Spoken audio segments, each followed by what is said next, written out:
Pilots, go ahead and rearm your quads. Rearm your quads. Let's rock and roll on the tone in less than 5.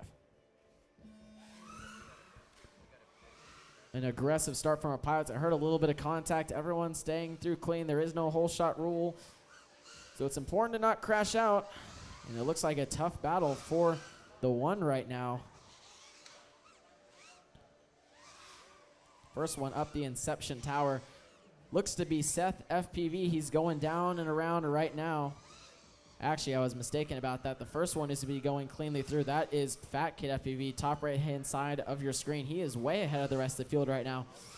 Running in the number 2 spot looks to be FPVCH. Running in third is JT FPV. And running in the number 4 spot, that is Seth FPV. Had a little bit of a bobble just then. He's trying to make up a little bit of lost ground.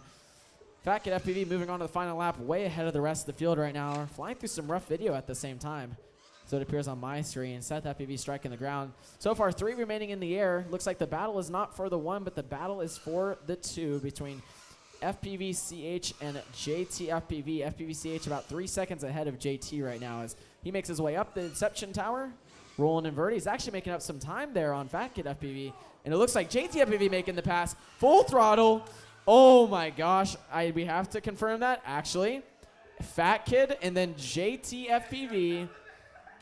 I think, unfortunately, JT sacrificed that quad, but he took second place in that one, moving ahead in our consolation bracket, hitting out 5th gear. He made up about 4 seconds. In fact, listen to this statistic, guys. JT FPV just did